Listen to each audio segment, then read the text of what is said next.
Welcome tonight. My name is Jane Eliasoff. For those who don't know me, I'm the director here at the Montclair History Center.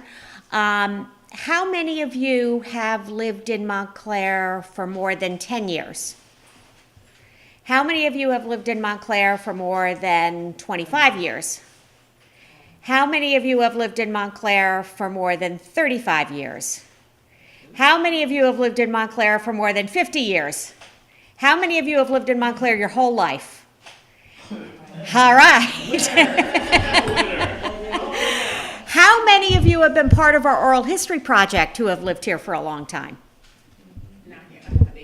You have a date. You have a date. Anybody else? Anybody else who has not and is interested, who grew up here in Montclair?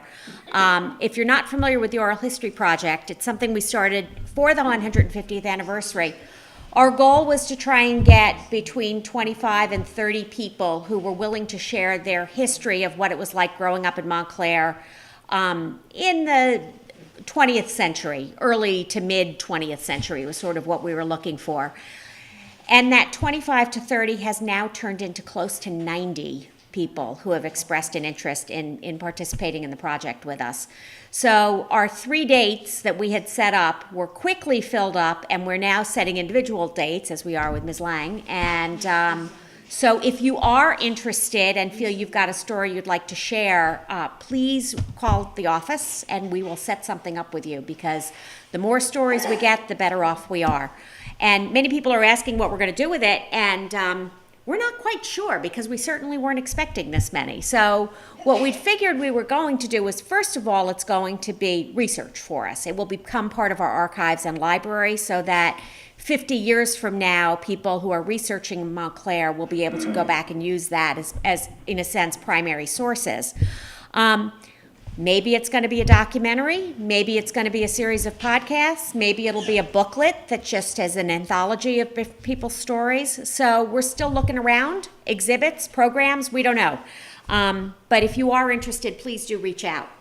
So now, today we're celebrating the 150th anniversary. Hi, Mike, how are you? Welcome. Now I feel like I should just turn this over to you. Mike Farrelly, the town historian, is here with us tonight.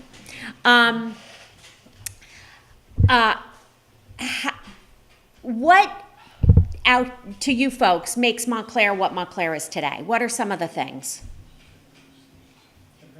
Diversity. Restaurants. We also have an excellent food and history walking tour you might be interested in that you guys have been on. So, right, you guys, no, you haven't been on it. You've been on our cemetery tours, right? I'm sorry, okay. Right, you're coming on the next food and walking tour. All right, so we have diversity restaurants. What else? Architecture, the variety of architecture and the beautiful homes. That's right. What else? It's urbane. It's urban. Oh, nice. Okay. Good. I like that. Yeah. Urbane. What else? Engagement of people. Engagement of somebody. The engagement of a lot of people. The gardens. Parks and gardens. Yep. The arts. The arts. Okay, good. The involvement of people in groups. Involvement, engagement, excellent. Yeah. Anything? I like the fact that it's close to New York, but you don't always have to go to New York. There you go. That's right. That's an excellent point. The proximity to New York, the railroad that made it so easy to get to New York. Welcome. Come on in. Have a seat. Do we need more seats? There are a couple over there, I think.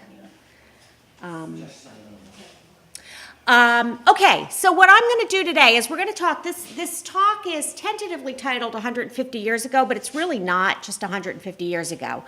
We're going to start with 150 years ago, but then we're going to go a bunch of years back, and then we're going to go a bunch of years forward.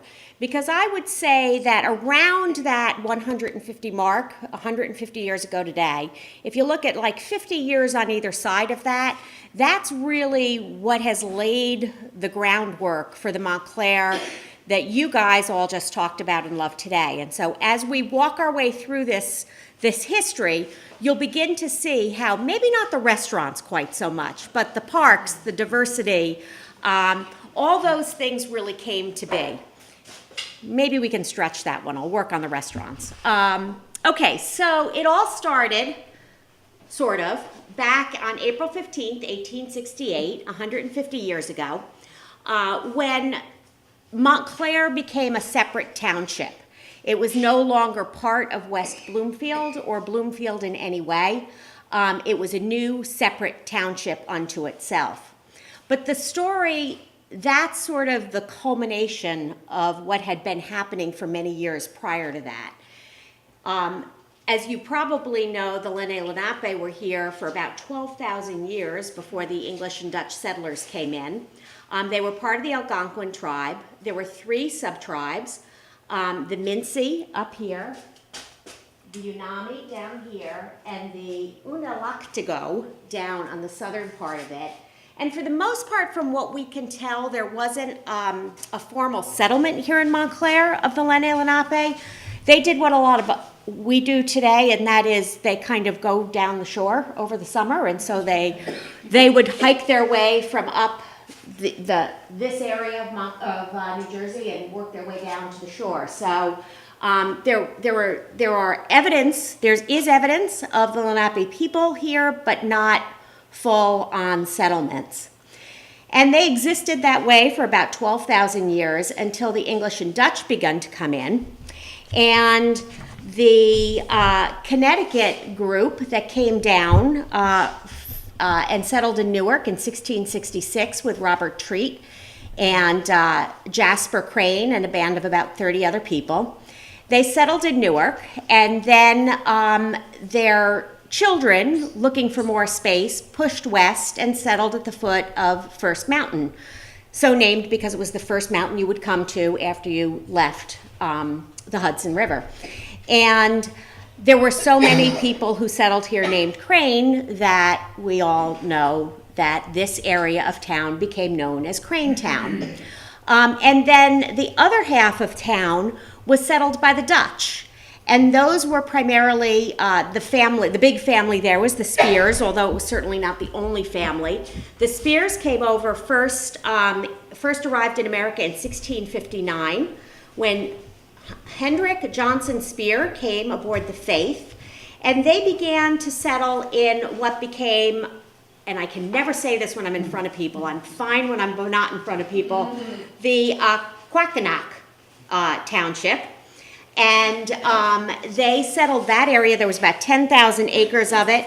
And that township was a big township, and then it just kept, little pieces of it kept falling off as different communities began to have different names to them, or they became incorporated in different towns. And it finally went out of existence in 1917 when Clifton was the last one to go. But that half of town was known as Speer Town. So you had the English on this side, the Dutch on that side, and what was the dividing line? Watchung, that's right. And that is, I mean, the dividing line now between Upper Montclair and Montclair. And this is probably what it looked like after the settlers has come, minus those houses in the way distant background. A lot of farmland, particularly the Dutch side had big farms. Lots of cows, so maybe that's where I can get the restaurants in. That's the closest I come in this entire presentation to the restaurants. Lots of dairy farms and lots of apple trees. New Jersey was well known for its cider, and it was well known for its jacked up cider known as Jersey Lightning, which we will not be serving at the Cheese Fest, but we will be serving Jersey cider at the Cheese Fest. So do come to that. Big cash crop. Located throughout both Crane Town and Speer Town. And it existed that way for probably about 100 years until the Revolutionary War.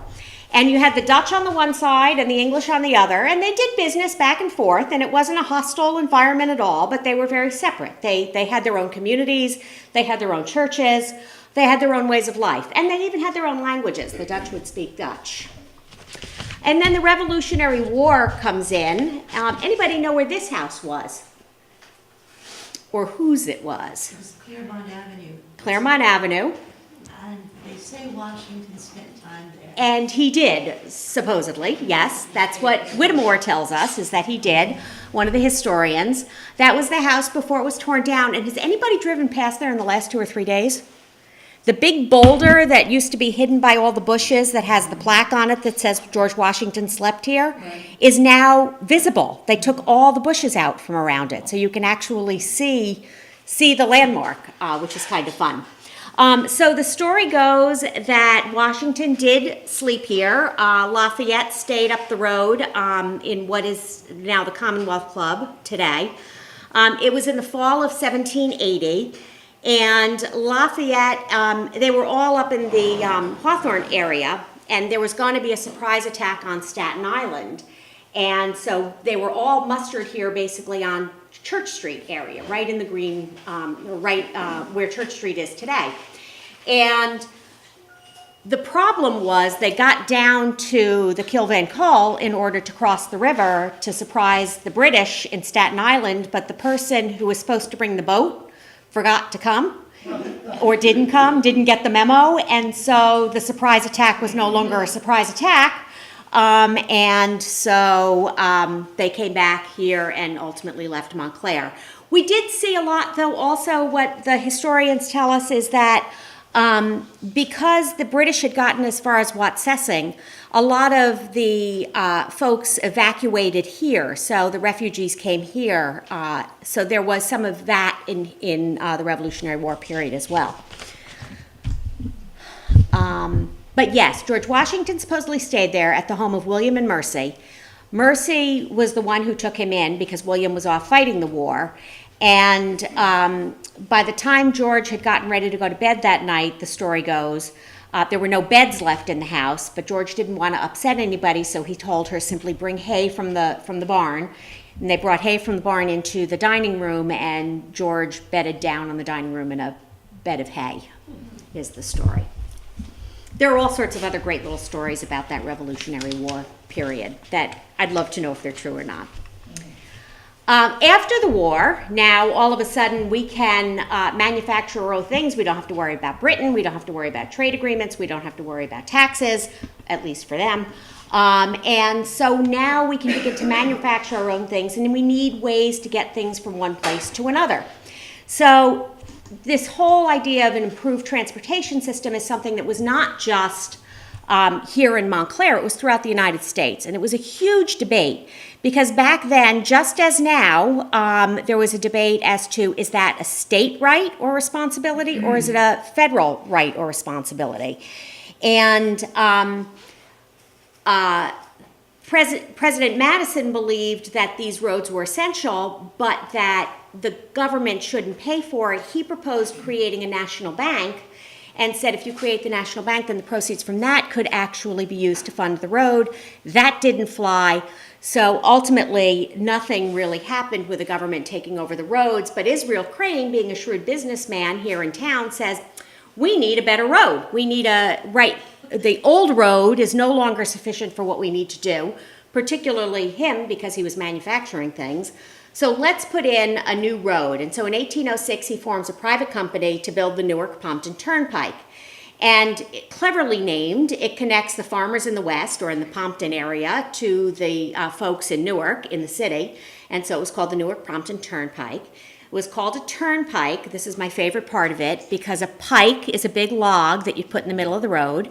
And if you went up there with your little horse and carriage and you got to this pike, you had to stop and you'd pay the toll collector a little bit of money, and the toll collector would turn the pike, and then you could get through. So today with Easy Pass, we don't think about it, but lo and behold, that goes back to the day when you actually turned the pike.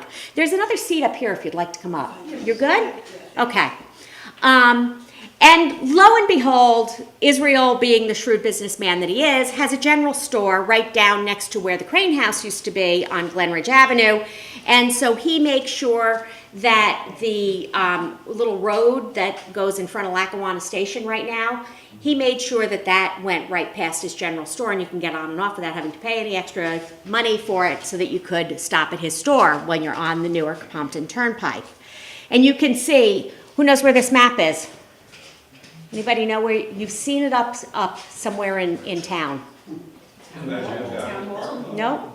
Not have town hall. Maybe it's in town hall. I don't know. It's on a wall. It's on a wall. It's on a street. Glenridge Avenue. Glenridge Avenue. How you doing back there? Good to see you.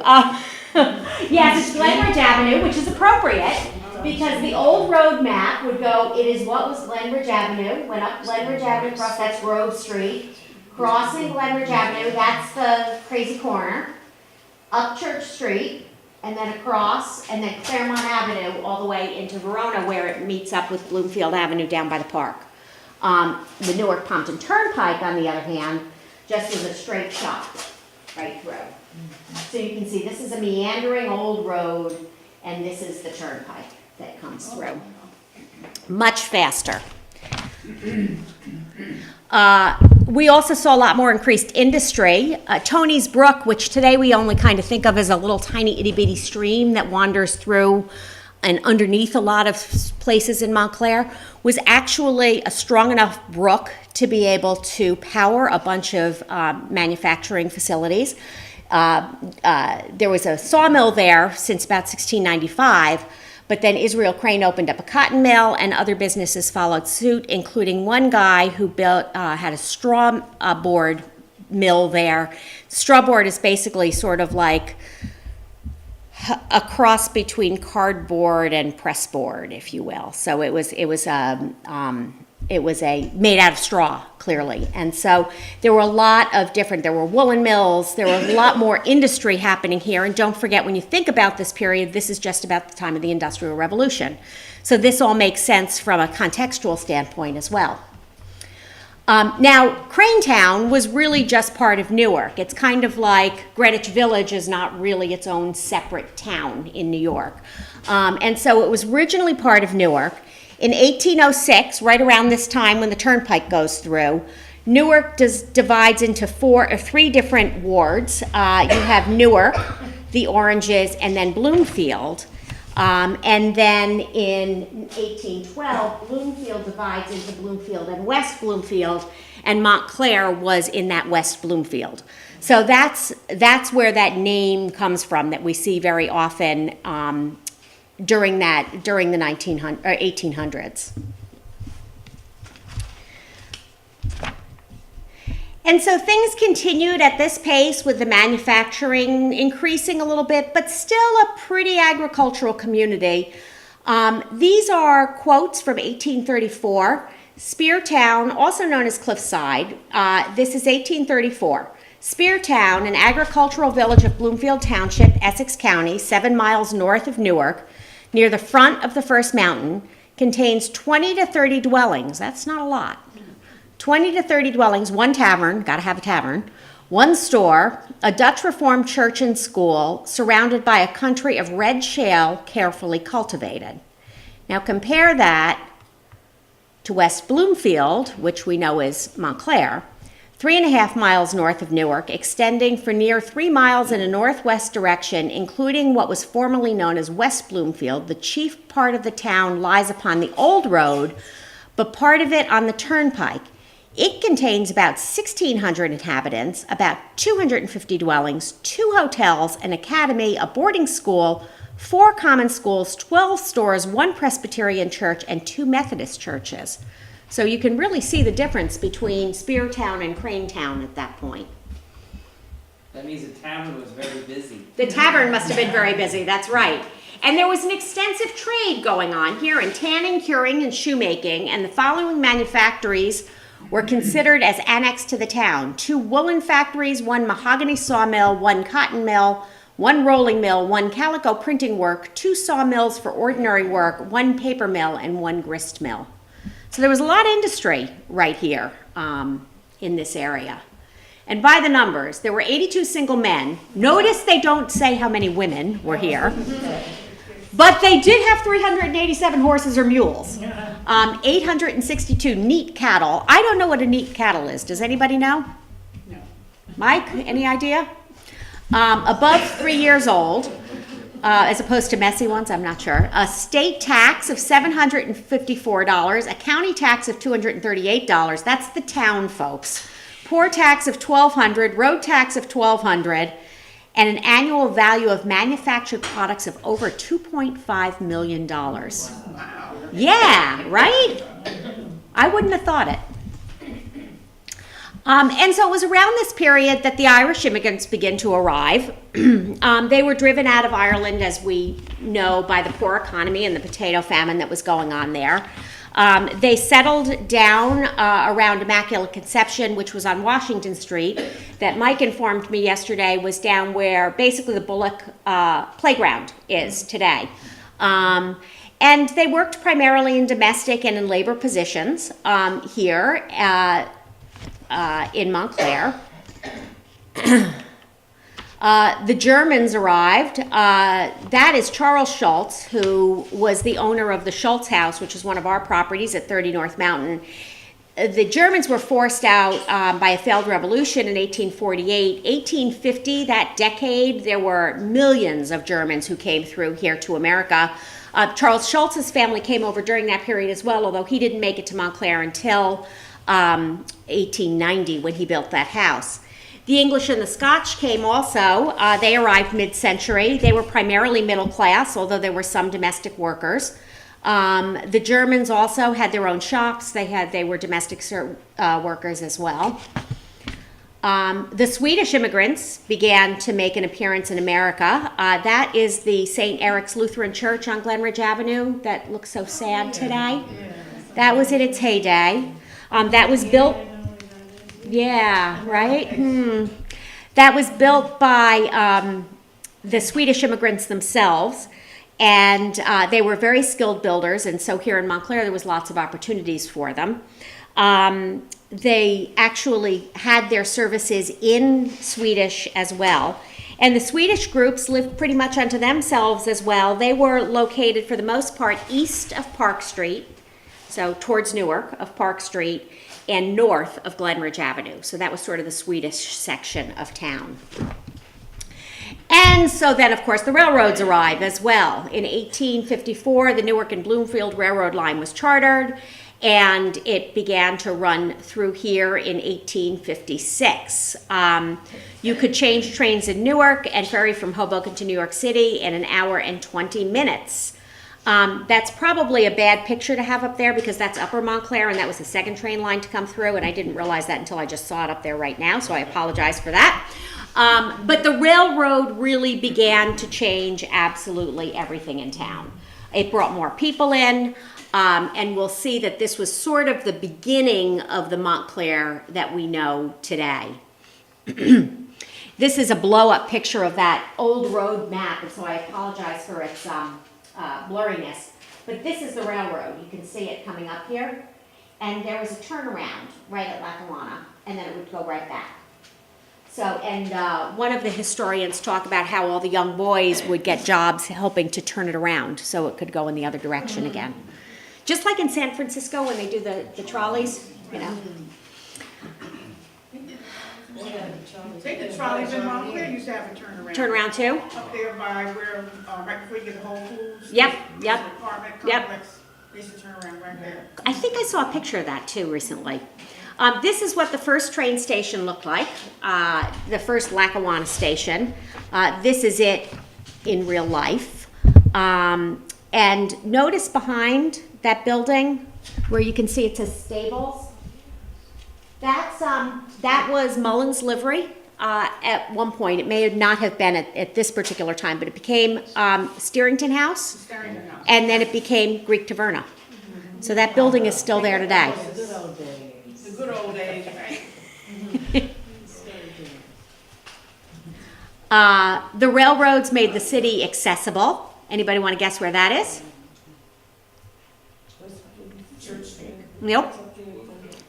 The hint is that it says Credit Museum of the City of New York. Credit Museum of the City of New York. Not Times Square. No, that looks like Bloomfield and Avenue in North School. It's Columbus Circle. Did you say that? I did. I missed it. I'm sorry. Yep, that's Columbus Circle. And so with the city now becoming more accessible, now you're beginning to get new people who are moving into town because they want to be able to easily get into the city. And in 1899, Julius Pratt wrote something in an address to the men's club, and he said, "A photograph of what is now known as Montclair, if it were taken in 1860, would reveal the following features. Erase all the present buildings of every description from the picture, excepting the First Presbyterian Church," that's right there, "then just completed, add a dozen or so of the smallest cottages, then painted white with green blinds which were scattered all over the landscape. Wipe out all the streets and substitute instead the Newark and Palmton Turnpike on the same line as Bloomfield Avenue, but much narrower in width, and the old road now known as Glen Ridge Avenue. One narrow lane of the line of South Fullerton Avenue then was irreverently called Pig Alley." He also points out Telegraph Hill, which that is what is today Grove Street. And he talks about all of the farms that are there, and when you didn't have farms, you would have woods. So there were these small roads cut out, there were lots of farms, a few houses, lots of woods, and that was about Montclair in 1860. But now you had all these newcomers who had come in, and there was beginning to be some confusion over West Bloomfield, the name. And so what people began to get upset with was mail was often being delivered to the wrong place.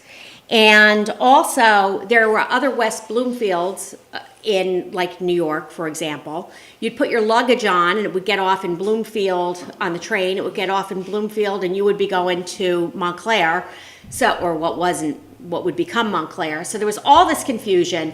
And so the newcomers in town, the old folks were saying, that's fine, we've lived with it this long, we can keep living with it. But the new people in town were saying, no, we want this changed. So they lobbied, and sure enough, I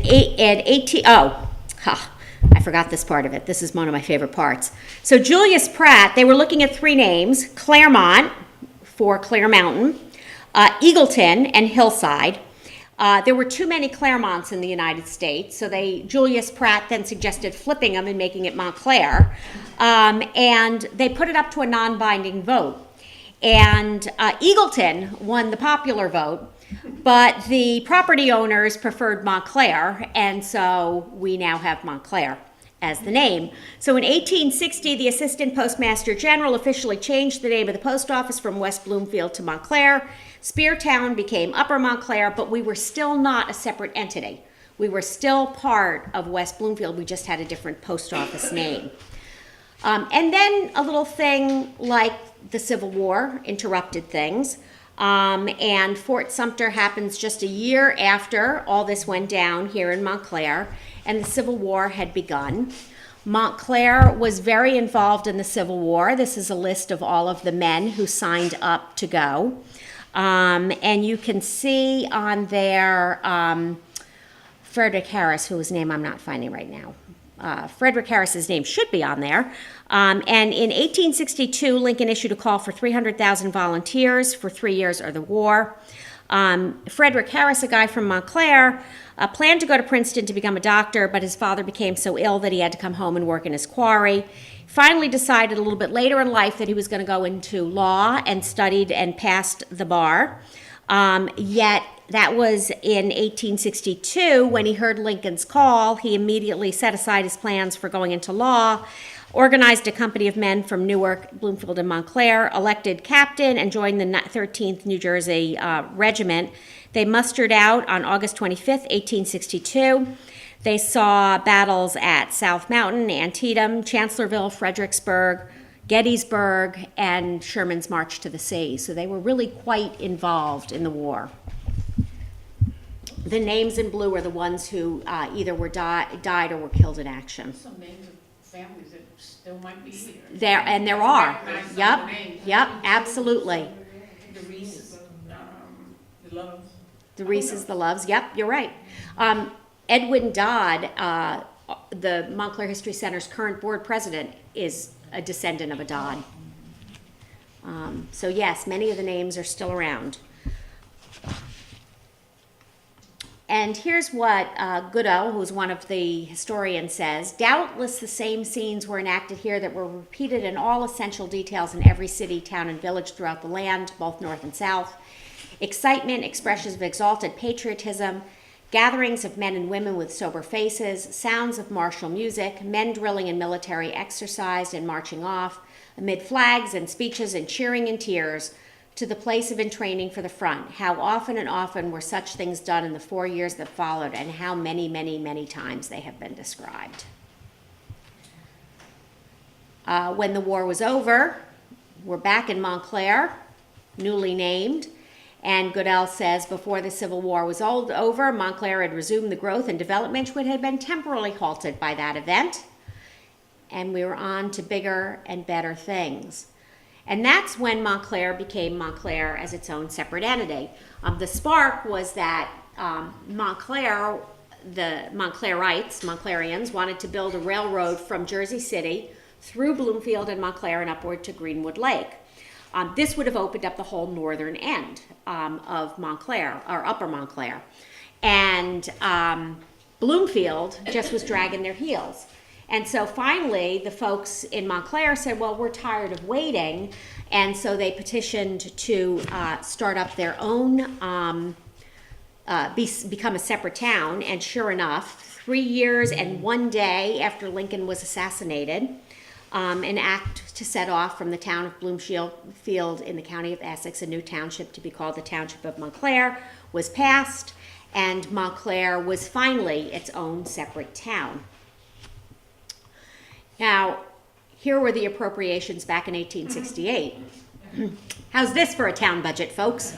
$2,500 for the roads, for the schools, $1,000 for the roads, $1,000 for the care of the poor. I give them credits for that, right?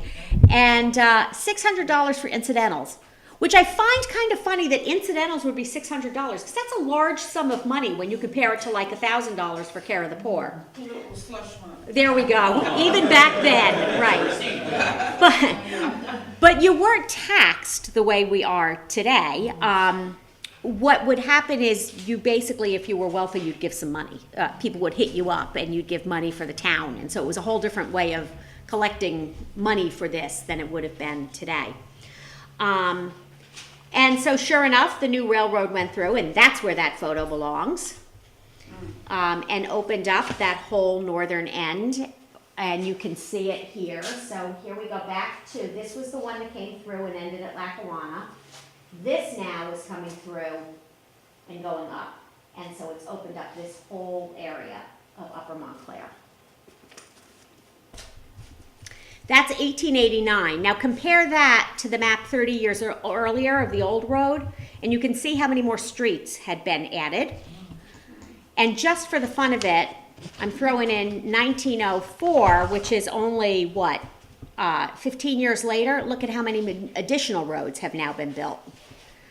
Which is not a surprise, because when I went to prepare for this presentation, I went down to the Montclair Public Library's local history room, and I pulled out some really old Montclair Times.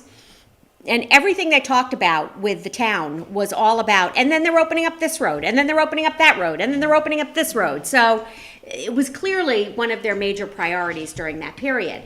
And one of the reasons they were opening up so many roads was because they were building so many houses. And this leads us to Lucy's point about the beautiful architecture that was happening here in Montclair. The late 1800s in architecture was sort of a period where anything went. You could have, initially you would have, back during the Revolutionary War, there would be there's the Federal period, then there's the Greek Revival period. But by the time you hit the second half of the 1800s rather, you've got shingle and stick and Queen Anne and Gothic or Gothic Revival and Tudors beginning to come in. So you have all these different architectural styles, and they're all reflected here in Montclair because it was such a period of growth in town. And the houses got bigger and bigger and bigger and bigger. And many of these were homes that were occupied because people were able to commute into the city or to Jersey City or Hoboken in order to make their living. So in 1878, What's said, here's a snapshot that was written by, I believe it was Dr. Love.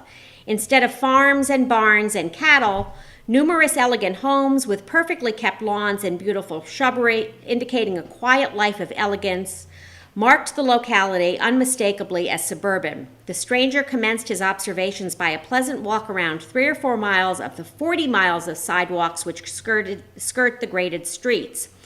In 1856 or 67, I could possibly count 100 homes. Now I can count, in addition to these, 300 new houses with many stores, workshops, and other buildings. With almost every one of those old houses has been remodeled or enlarged at an expense nearly equal to the original cost.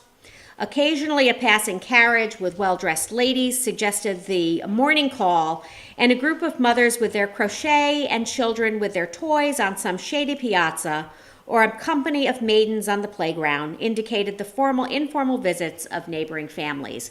Sounds like a pleasant little life now, doesn't it? So meanwhile, there are the ladies on the piazza in a second Empire home. Meanwhile, in the South, the Great Migration is beginning. There is growing discontent following the Civil War now that Reconstruction had failed and Jim Crow laws were becoming more commonplace. And the Great Migration began. And they followed 3 routes primarily, 3 corridors as they're known. The Western Corridor, so folks that were down in the Texas area headed out to California. If you were from the middle part of the South, you'd go up to Chicago and Detroit and St. Paul. And if you were coming from Virginia, North Carolina, South Carolina, you would come up to Newark or Ports or further north. Which is why it's interesting, many of the families, the African-American families in town who have ancestors who came up during this period, North Carolina, South Carolina, Virginia, especially the northern Virginia counties of Loudoun and Fauquier. There's a great book, if you haven't read it, called Warmth of the Other Sons by Isabel Wilkerson, who talks about these. She actually follows the path of a family who went in each one of these corridors. Fascinating read, really good read. Warmth of Other Sons. S-U-N-S, yes, yes. Wilkerson is the last name. Excellent book. So here in Montclair, it's interesting when you look at the census data. In 1860 census, there were only the Oliver and Francisco families were listed, and that was in all of Bloomfield, because remember, we hadn't separated out at that point. By the 1870 census, there are 37 African-American people in Montclair, mostly born in New Jersey. 4 had their own homes. All were either live-in laborers or servants. By 1900, it had increased to over 1,300 people, and they were primarily located in the neighborhoods around Orange Road, Frog Hollow, North Fullerton Forest Street, Glenridge Avenue, Pine Street, New Washington, and Fulton Streets. And that number continued to grow throughout the 20th century, especially the first, I would say, 4 or 5 decades of it. And then churches and businesses were started up to cater to the different communities. We saw St. Eric's Lutheran Church starting up. Here we have St. Paul's Baptist Church for the African-American families who were moving north. You had Immaculate Conception, which catered to the Irish Catholics. You had Mount Carmel that catered to the Italian Catholics. So everybody had their own church. Union Baptist, you have that, you didn't put color. They didn't put colored in there. No, they Interesting. Yep. What?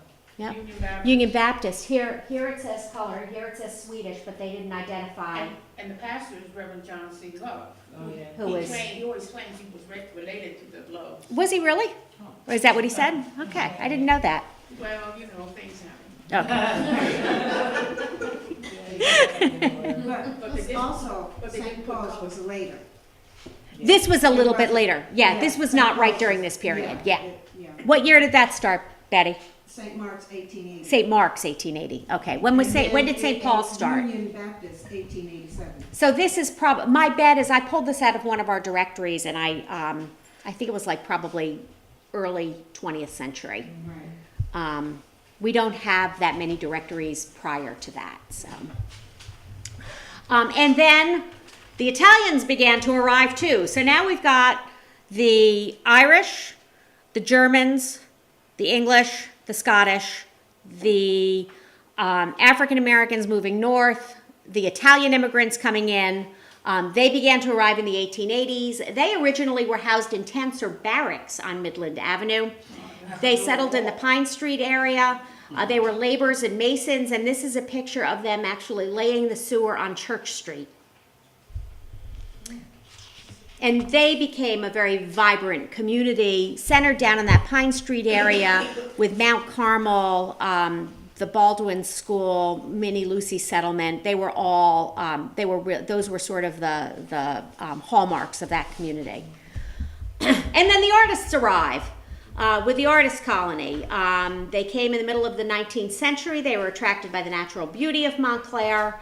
They also loved the fact that they could get in and out of the city, to the culture parts of the city easily. George Inness arrived in 1884. This is one of his paintings. This is called Sunset Montclair, 1892. Harry Fenn came in, Jonathan Scott Hartley, who was a sculptor, the Greenhows, Walter and Emily. She was a stained glass artist. Other sculptors, Thomas Ball, Walter Cooper, lots of them. And many of them came in just for a year or so and then left. Some of them came from Europe and settled here in Montclair while they were doing their business here in Montclair or in the States, and then went back to Europe. And the tourists arrived. So this is Mountain House on Claremont Avenue. It's where that apartment building is when you go into Verona, over on the right-hand side by the sunset, by that light that's up there. A trolley could take you right there, express. You didn't have to stop with all the riffraff on the way up. Ultimately, the Hotel Montclair was built up there, but that wasn't until the first decade of the 20th century. And then, of course, the developers arrived. It's still here. Some things never change, right? And they divided all that farmland into individual plots. They built beautiful homes. This is actually from Scientific America. One of our board members, Deborah David, is actually beginning to do a study on how many Montclair homes actually turned up in the Builder's Edition of Scientific America, because apparently one of the editors lived in Montclair. And so she's beginning to cull through them and see how many she can find, but it's dozens and dozens that she's finding. And then, of course, she's got to run around and try and figure out, is that house still there and what does it look like today? Sorry, who's doing that project? Deborah David. She's a local architect. And so you can see how the growth changed things. This is a view from the mountain in 1890, and this is a view from the mountain just 15 years later. This is Montclair Center, and I don't have a date on this, but you can see that it's earlier than the next one because of a couple of hallmarks. First of all, notice these two buildings, because we'll look at these two buildings in the next picture. You've got this little frame building on one side, and you've got this little frame building on the other, right? Now this one we know is, yeah, I'm just trying to give you the date on this. This is 1897 or 8, I believe, okay? Now, so those two buildings are right there. That little frame house is gone. That little frame house is still there. The trolley is now in place. But you can see how rapidly Montclair was becoming more of the city that we know today. And so because you had this growing population, you needed increased businesses, town services, recreational opportunities, churches, schools, etc. The police department was founded in 1890. This picture was taken in 1898 in front of the Valley Road Police Building. Henry Gallagher was the first chief of police. I'm guessing that that's the guy in the middle with a different hat from everybody else. This is 8 years later, so it could be somebody else. Montclair Social Club came into being. It opened in 1889 on Church Street. It offered members a range of activities along with gourmet meals. On birthdays, the family of men could use the facility, but only on the men's birthdays, which included bowling, billiards, reading, and card rooms. A large hall was used for community theater productions, lectures, musical events, art exhibits, including the Montclair Art Colony, Montclair Athletic, Dramatic, and Outlook clubs. The Outlook Club is one of my favorite ones that I want to resurrect. What they did was they would bring one person in who would provide a point of view on some particular aspect of some issue, current events of the day, and then that person would have half an hour to talk, and then they would have two other people rebut it, and then discussion would ensue. Isn't that nice? I like that, yeah. You may see the Outlook Club coming here to a history center near you. And that ended in 1924. Montclair High School football started in 1890. Don't they look fearsome? No. Don't they look unprotected? The girls were in on it too. This is from the New York Times, Montclair Athletic Girls, and I gotta read this to you guys. This is 1896. Many of the girls at the Montclair High School this year are of a most athletic disposition, and the things that they can do in that gymnasium under the able instruction of Miss Patrick, the physical tutor, would astonish their masculine admirers were they permitted to see the exhibitions. The vigor, strength, and physical recklessness with which the girls enter into the game of basketball, which is their favorite sport, would almost do credit to a football team. They wear most pretty gymnasium costumes and look the most beautiful when all flushed and animated in the midst of an exciting game of girls' football, as it is sometimes called. And look at those pretty costumes that they're wearing over there. A field of their own, right? That's right. That's right. The Free Public Library started up during the 1890s as well. There had been a library in the past, but this was one that was open to everybody. It was done, that woman in there is Miss Mary Weeks. She was the daughter of John T. Weeks, who was a prominent resident of Mountain Avenue, and she'd actually taken special training in library sciences during that period. So she was the one to open it up. It started in the upstairs room of Dr. Love's office building. The children's home started up to care for children without parents. It was founded in 1881 by Reverend Amory Bradford, Elizabeth Haberton, and Sarah Churchill at the First Congregational Church. And in 1886, they bought this home at 79 Gates Avenue.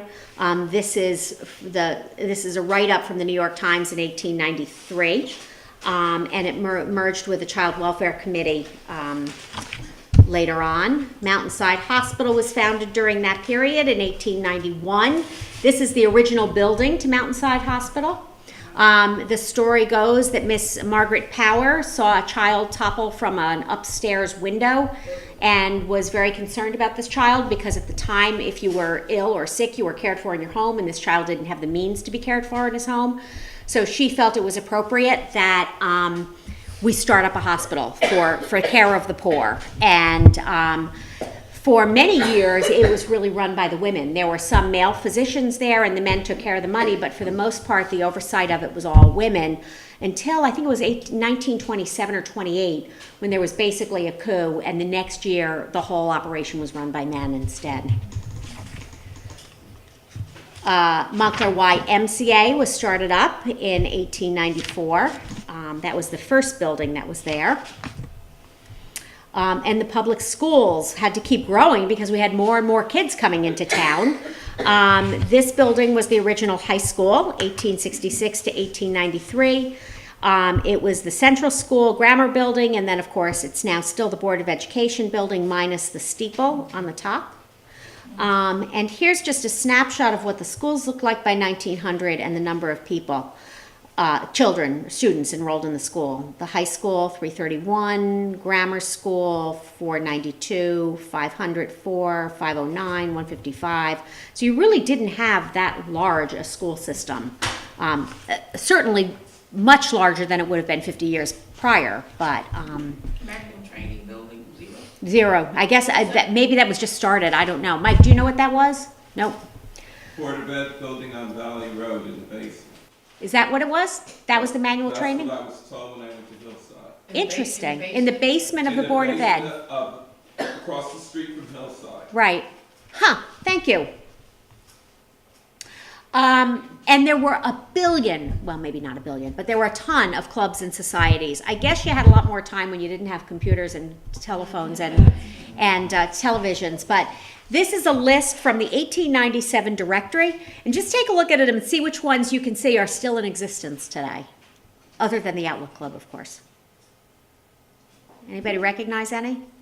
3 o'clock club. 3 Club Club, yep, that's still going. I love the Montclair Wheelmen too. That was basically the guys who had bicycles. They became the Montclair Wheelmen. And taxes came. No longer are we going to just solicit the folks who have money. The town council in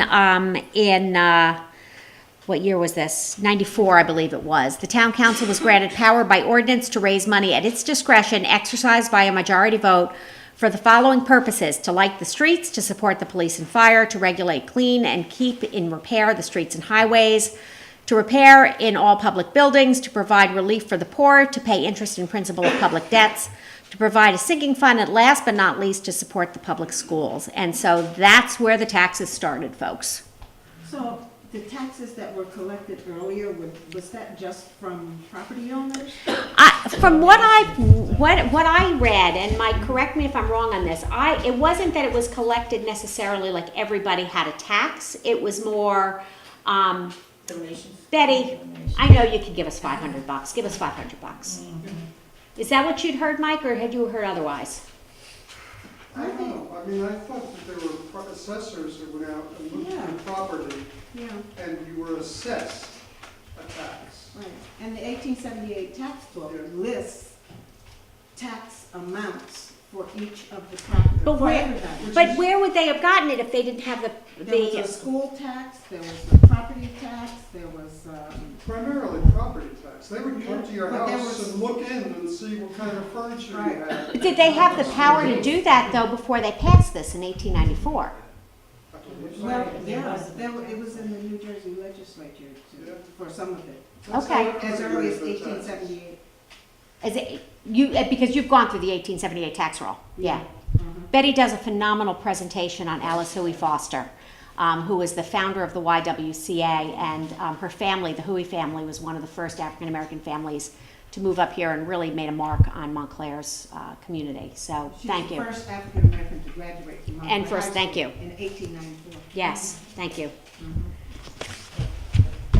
I was thinking we need to show that again in the fall here.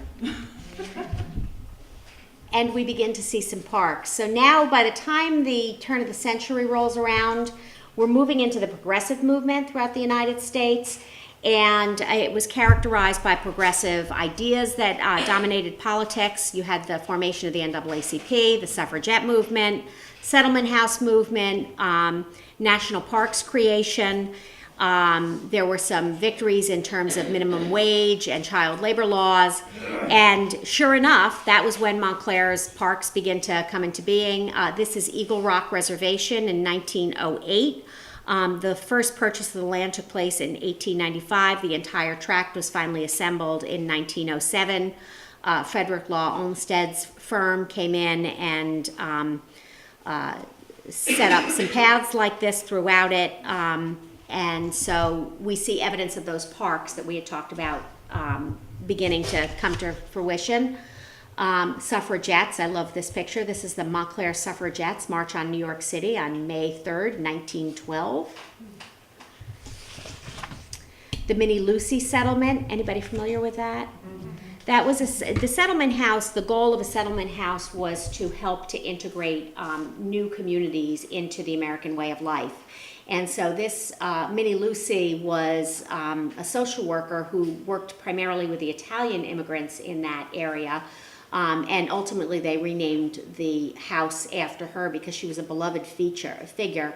She worked with a lot of the children to help them assimilate. One of the stories about her goes that the children absolutely loved being in her programs, and so she wanted to. She saw that a lot of these children were raising their younger siblings, and so she wanted to make sure that these children knew how to care for these other children, and so she began holding classes for that. And the kids loved them so much that they would actually borrow their neighbors' kids so that they could come to her classes. Beloved figure in town, especially among the Italian community. Montclair Art Museum started up in 1914. The YMCA, this is the black YMCA that was down on Washington Street. I believe, and maybe somebody can tell me this, from what I can tell, Charles Bullock moved here in 1915, and it was started at that point. I don't know if it was in 1905. 1905. Who started it, Betty? It wasn't Bullock. It wasn't Bullock, because he didn't come here till It 1915. was a project of the Sears, what do you call them? The Carnegie, yeah, The Rosenwald. Rosenwald. It was, that's right, It was a yep. Rosenwald. It was but the YWCA was not. Those women just took it upon themselves to start up their own. Back then, Ys were created in a different way. A black Y or a white YW or YMCA would say, we see a need for a separate but equal, quote unquote, black YM or YW, and they would start up their own. They would start up a branch, and that's what happened in Montclair with the YMCA. The YWCA, however, Alice Huey Foster basically said, we need this. The women in town said, yes, we need this, and they started it up on their own without a white YWCA in town, something those women were, rightfully so, incredibly proud of. And for the next 40 years, the national YWCA referred to it as the Montclair Situation because it was the only one in the United States that had that kind of structure, and they just could not figure out what to do with them. And that was Forest Street, where it was first started. Lackawanna Station, that was the third one that was built on that site. That was built in 1913 by a young man in his 20s named William Botsford. Even in his 20s, he'd become a renowned architect for train stations.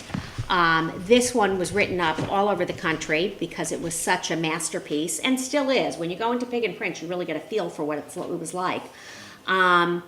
And there was, on the day it opened in 1913, they basically closed the town down. They had a huge reception for it and opened it up, to open it up. But Mr. Botsford couldn't be there because he passed away on the Titanic. Wow. And it's remarkable because he did this when he was not even 30. So you can imagine if he'd lived a full life, what a mark he would have made on the world. And so there we have it, all the different things that were happening in Montclair that kind of brought us to the Montclair that we have today. We spoke about the parks, we spoke about the restaurants, all I had was the cattle, we spoke about the people and the diversity, we spoke about the many services that we have. And these all, I'm ending this right before World War I, but we certainly could talk more and more. But you can see that at that point, all the pieces were in place for the Montclair that we know today. Before I close, I just want to thank the Montclair Public Library Local History Collection. Most of the photos in here came from them, our own archives. Mike, for all your research, and also for all of the folks who have come before us and written histories about Montclair. We're really lucky. Not every town has got all these historians that wrote something down about their town. And Doremus, who in 1908 said, with the conveniences of the two railroads connecting with New York, the town began a phenomenal growth, bringing to us an inflow of new citizens which has added largely to the material growth and beauty of this town. The fine churches, public school buildings, public library, Young Men's Christian Association building, and the clubhouse are all evidences of what these newcomers have done for the religious, social, and educational advancement of the town. So that wherever we may be, whether in our own or foreign country, we are proud to say our home is Montclair. And I think that echoes through still today. Very nice. Any other questions or thoughts? Thank you.